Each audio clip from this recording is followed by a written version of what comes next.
Well, we got find the sum of the arithmetic series. Let's say from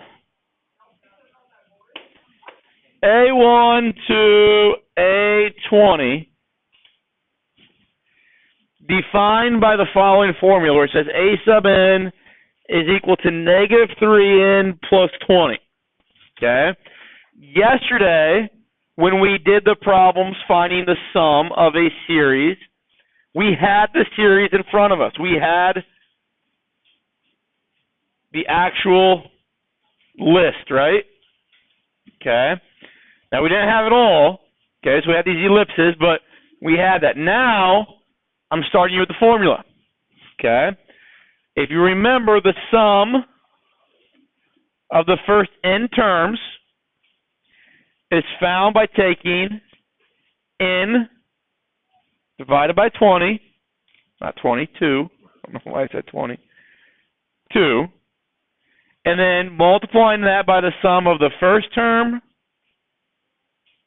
and the last term that you're going to add together. Is that okay? All right, so in this problem, do I know n? So I want to go from the first term to the 20th term. Do I know n?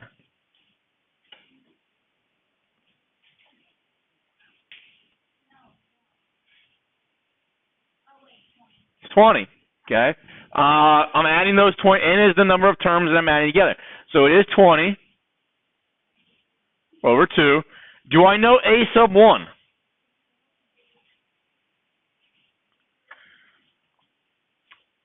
Nowhere up here does it tell me a sub 1, right? Can I use this to find a sub 1? So a sub 1, remember, 1 is now the n value that I use in the formula. So it would be negative 3 times 1 plus 20, which ends up being 17, right? So a sub 1 is 17. I'm going to add to that a sub n. A sub n is what term? It's the 20th term. It's the last one that we're interested in. Okay, so n is 20 in this case. So we'll go negative 3 times 20 plus 20. Okay, that gives me negative 60 plus 20 is negative 40.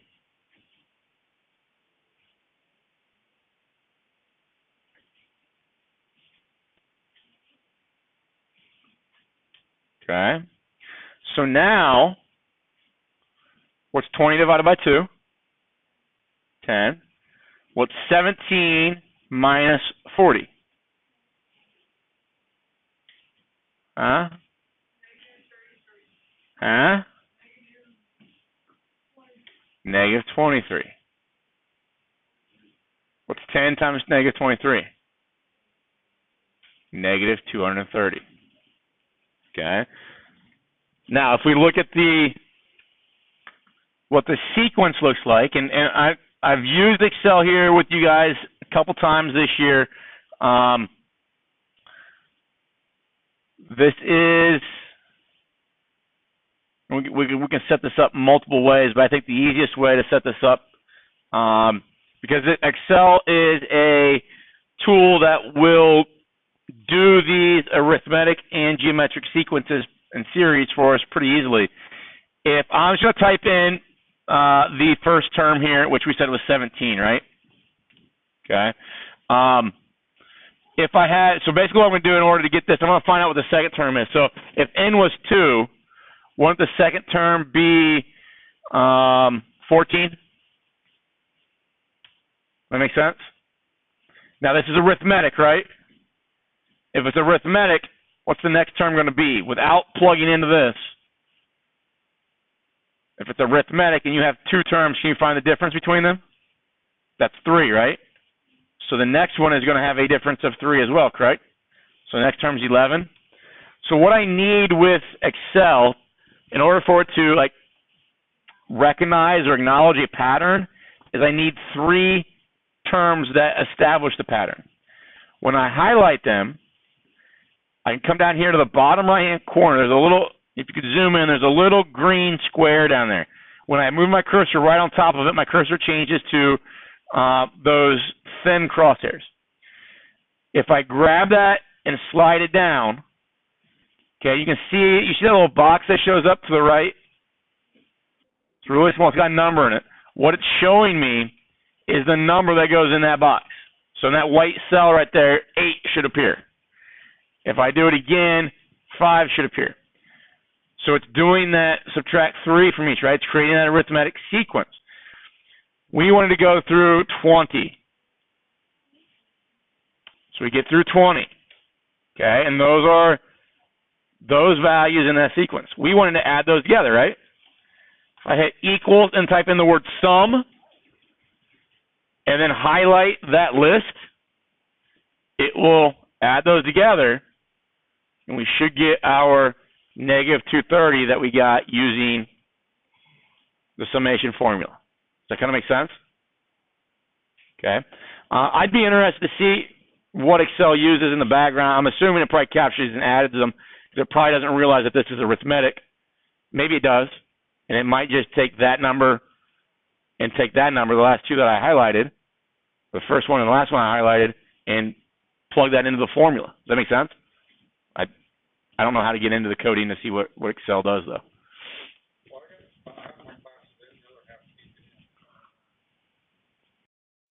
All right, so that question, you might see something like that in your homework that asks you to find the sum of a series, but they hide what the series is to you through a formula, and it makes sense to come up with the first couple terms, come up with the last term, so that you can fill in that formula. Okay, now, what I'd like to show you right now is a concept. You might see it later on as we move forward, but maybe in your next math class, I would argue that in your next math class you will see this. So I want to talk about it a little bit today. There is a Greek letter. You guys ever seen this letter here in Greek? It is not an E, okay? The Greek letter for E kind of looks like that. It's called epsilon. I think there's a little weird thing up here at the top that they draw into. Does anybody know what this letter is? And it's the uppercase letter. Nope. That's their letters. It's the Greek alphabet. Okay, Greek. So it's not going to be W like ours is, because ours isn't the Greek alphabet. Ours is the English alphabet. This is the lowercase. It's not R.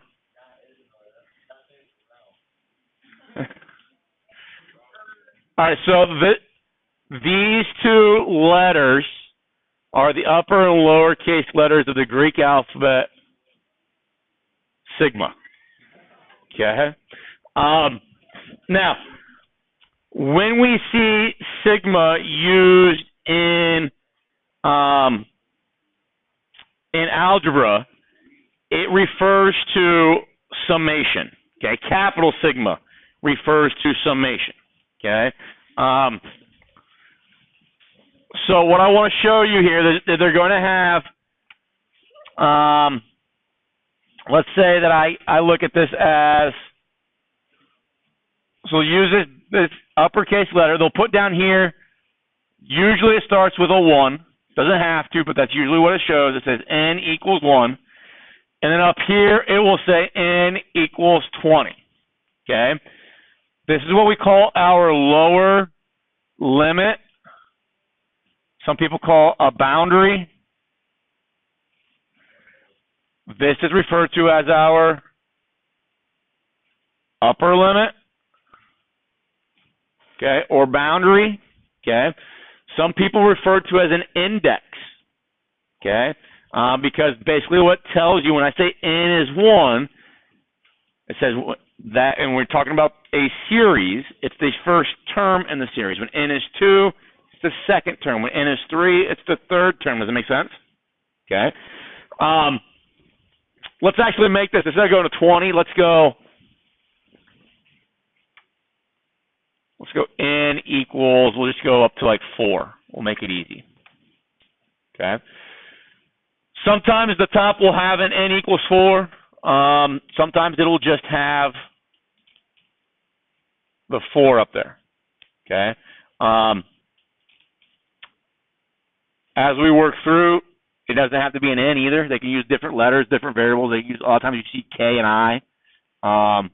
But then out here, what they will do is they will write a formula. So maybe the formula is negative 3n plus 20. Okay? So that right there is exactly the same as this statement right here, as long as I change this to a 4 right there. Okay, so if I were to ask you in words, find the sum of the arithmetic series from A1 to A4 defined by the following formula, and then I give you that formula right here, okay, all of this, all that very wordy description can be summarized algebraically like this. It says the exact same thing. Does that make sense? And that's the purpose of mathematical notation, is to take something that is robust, a statement that's pretty lengthy, and condense it down into something that's concise and easy to write. But when we do that, we lose, I think it becomes abstract, and we lose an understanding of what we're really being asked for. Okay? So this letter, okay, refers to, it's the letter sigma, but it refers to summation. Okay, so we're going to add things together. So what it means is, in order to find this, what you do is that you take n equals 1. If n is 1, plug that in here, and what do you get? You get 17, right? Negative 3 plus 20. Okay? So now that you've gone to 1, you are then going to jump to the next integer. Okay, because remember, this represents a position. So the 1 that I used there represented that position 1. Okay? When I go n to 2, that is representing position 2 here. So if n is 2, it gives me negative 6 plus 20 gives me 14. Okay? When n is 3, that's asking for the value in position 3. Plug 3 in here and I get 11. And then when n is 4, it's asking for position 4. So then I get what, 8? Okay. So that is what this and this combined with this formula are telling me. It's telling me that list. But now this letter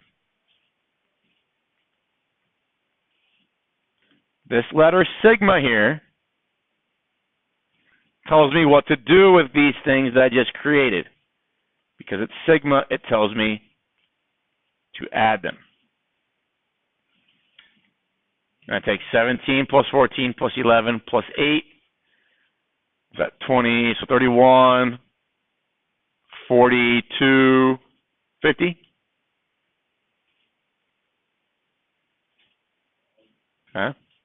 Which is the exact same thing as taking n over 2 times the first term plus the last term. Okay. N over 2,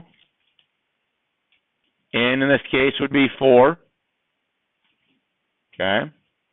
So we get 2, 17 plus 8, 25, right? What's 2 times 25? 50. Okay. So if they ever present you with something like this, they say find the sum of, let's just say, formula of 3n. Let's say we start with n equals 1 up to 50. Okay? Do I really have to find, because I know 3n, is arithmetic. Okay? 3n is, think about, if I take 3 times 1 gives me 3. That's my first term. Second term would be 6, right? Third term would be 9, right? So they're changing by adding 3 each time. So I know 3n is arithmetic. If I want to add all 50 terms, do I need to write down all 50 terms? No. Okay? What do I need? I need the ending term, which would be 3 times 50. So a sub n is that. And don't I need the first term? A sub 1 is 3, right? I don't need any of these other terms in between. Because when I want to sum these together, when I see this summation, and I know it's arithmetic,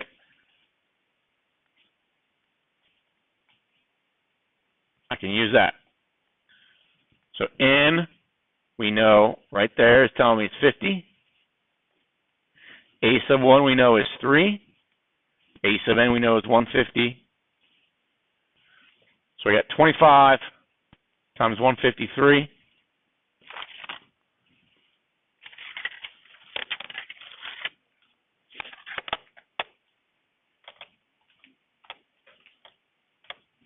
Gives me 38.25.